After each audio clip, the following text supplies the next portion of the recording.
The Bohr effect was originally described in 1904, and we all learned it in Human Physiology 101. It's also called or learned as the oxygen dissociation curve. It describes the affinity of oxygen for the hemoglobin. Depending on the acidity of the blood, hemoglobin tends to bind to oxygen more powerfully or less powerfully. As we raise the acidity of the blood, oxygen more easily disassociates from the red blood cell, allowing it to move into the muscle or brain. The problem with the way we learned it is that it's described as an acidity. The lower the acidity, the more acidic. At around 7.2 is the ideal range of acidity for the oxygen to disassociate. The problem with describing it an acidity is we really can't measure blood acidity in any practical fashion. What makes the blood more acidic? There are various factors, but the one most tangible is our level of CO2, carbon dioxide. So depending on how much CO2 is in the blood, that's going to tell us how easily oxygen is going to disassociate and again move into the muscle and brain tissue. So how can we effectively modulate that? And that's with breathing.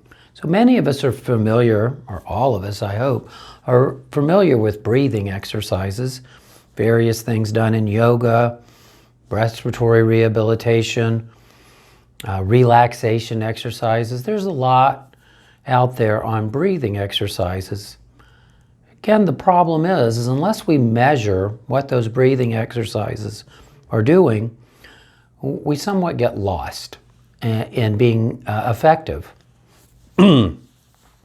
Now, we have capnographs that we use to measure CO2 levels, and this allows us to practically measure CO2 and hence coach our patients.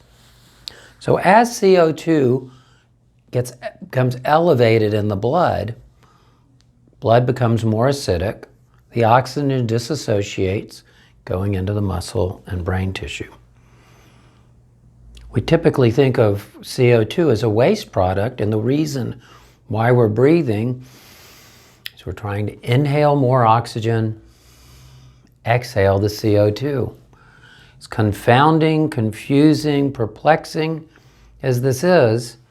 That's the general understanding, but it's specifically quite inaccurate. We actually want to retain more CO2 in our breathing, and that CO2 allows for the blood to become more acidic. I know there's lots of confusion about should we be on an alkaline diet? Is there too much acidity in our stomach and we need to take antacids, proton pump inhibitors? It becomes really confusing, but if we look at the muscle, let's just start there. If we look at a tender area in the muscle, what we see is that it is too acidic. A trigger point has free hydrogen ions and a collection of various metabolites that are acidic. That acidity results in a lack of oxygen in the muscle and hence in a tender area in the muscle. Why is that area in the muscle hypoxic? Why does it lack oxygen when right next door we can measure oxygen in the blood, capillaries, with an oxygen saturation meter? Why is it that our blood is fully saturated with oxygen and yet we've got a knot in the muscle that's hypoxic right next door to the capillary? The explanation is in the relative acidity of our blood. The acidity of our blood, as I mentioned, is based on the relative amounts of carbon dioxide. The relative amount of carbon dioxide is dependent on how we retain or not retain CO2 in our lungs when we breathe. So large tidal breathing, exhaling completely through our mouth, depletes the CO2 in our lungs, meaning that as our muscles produce more oxygen, our muscles produce more carbon dioxide, transfers to the blood, we breathe it off. By taking these large exhales, we essentially create more alkaline blood in a situation where the oxygen is firmly bound to the hemoglobin and not available for the muscle or our brain. Measuring with a capnograph, we can be very specific individually on how a person can maximize their breathing, but lacking a capnograph, the general rules are you breathe very lightly. You want to do diaphragmatic breathing, breathing in to the base of your lungs using your diaphragm. You want to expand your lower ribs, but breathe lightly. You want the air to go deep into your lungs, but not huge tidal breaths. On the exhale, if you exhale excessively or fully, you're going to breathe off all the carbon dioxide. So the magic occurs. The trick occurs when you can retain and alter the atmosphere in your lungs such that you are retaining higher amounts of carbon dioxide. And as a result, your blood is retaining higher amounts of carbon dioxide, becoming more acidic.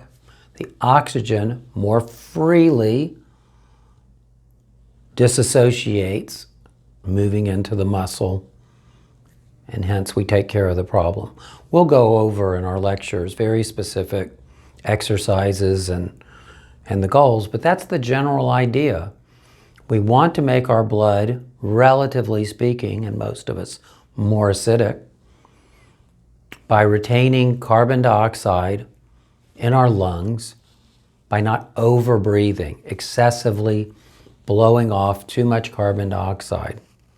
We don't want to dilute the atmosphere in our lungs, which we are magically mixing like an alchemist, creating a distinct atmosphere in our lungs that's different from the Earth's atmosphere.